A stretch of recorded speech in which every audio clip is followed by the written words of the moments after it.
What's up guys, Asian here with the patch notes review for 6.0.2. This is the week 3 of the Greymoor PTS cycle. As a reminder, we should have 2 more weeks of the PTS. Greymoor is going live on the PC on May 26th, which is at this point, it is 3 weeks away. This round of patch notes is surprisingly very sparse. It's very light compared to other week 3 patch notes that we've seen in the past, which leads me to believe that either one of two possibilities. Either the first one is they don't feel like they need to rebalance a lot of things in this patch, which, if this is their belief, well, I've already kind of stated my belief on how I trust ZOS to balance things out in the last patch notes review video, but I think the second more likely option is the fact that they are still working out how to rebalance certain things, like the vampire abilities, like Thrassian Stranglers. But let's get straight into the patch notes. Like I said, pretty light, pretty sparse this week, so going to be a very short video compared to the last two patch note review videos. So first, Somerset Celebration is going to be happening, so they are going to be testing that out. So be on the lookout for that. There's obviously going to be just bonuses to pretty much everything that's covered in the Somerset expansion. There's the new motif, which comes from Unhallowed Grave, so you can try that out. They now actually give us Perfected Master's weapons. I already did a video looking at the DSA staff, and it's still, even with the perfected version giving us the additional spell damage, it's still not going to be very strong. So despite the fact that I only tested with the non-perfect version, even if I did go back and test with the perfect version, the results are pretty much going to be the same. Yeah, you're going to see a little bit higher DPS on the DSA parses, but it's not going to make up that 4 or 5k gap or whatever it was that I had in that video. It's just some fixes here for Greymoor specifically. Obviously, they're still doing rebalances on the new trial. They obviously changed a couple of things with the bosses here. So Yandir, which is the first boss, to increase the duration of Hailstone Shield. They can't block or dodge Hailstone Burst, and so on and so forth. All these big changes here.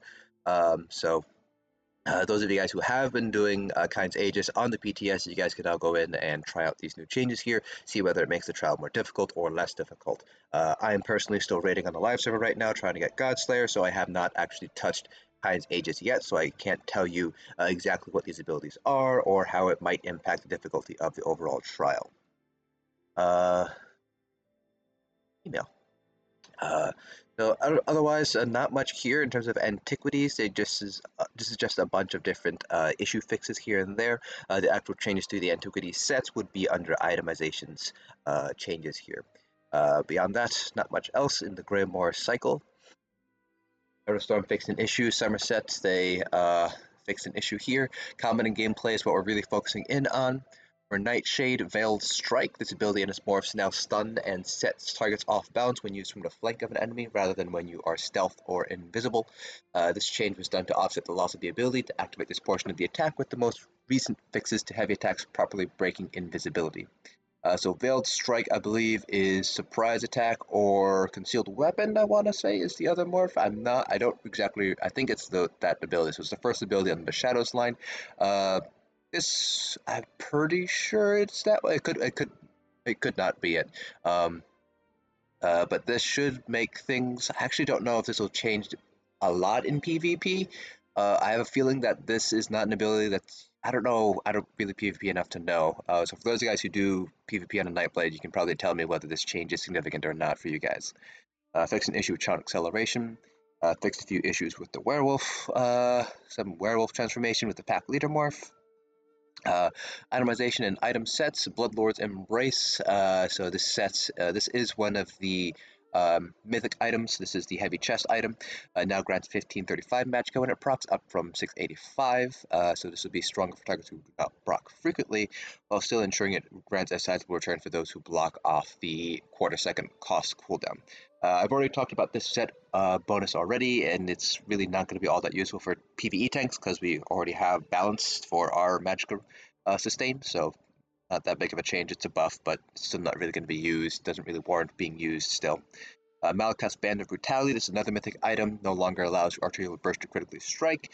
People were able to use this to really cheese out their W parses here. So Malakath's ban grants you 25% increased damage done, but you can't crit.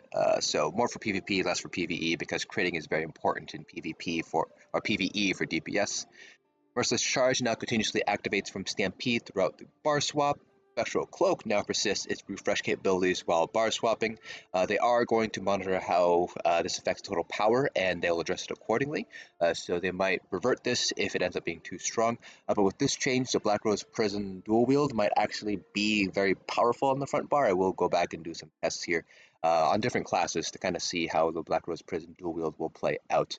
I did my test on a Nightblade, which does have that flex spot on the front bar to use Deadly Cloak, but not all classes have that flexibility. I know Stamplush, for example, while they do have the flexibility, it actually ends up being a DPS loss because you're losing that one cast of jabs for Deadly Cloak, but with this new change, it might be about even, so we'll have to see on that. Stuhn's Favor, which is a set that's garnered quite a bit of discussion in the PvP community at the very least, now grants 5312 physical and spell pen for 10 seconds when you damage an off-balance enemy rather than passively granting 11,130 for each versus off-balance targets. So this is basically a nerf, so you're getting that's a little bit less than half of the overall penetration, and you have to damage your off-balance enemy. So I guess for stamina PvP players, it shouldn't be that hard, because if it procs off of your poison injection dot, then you're still getting the penetration.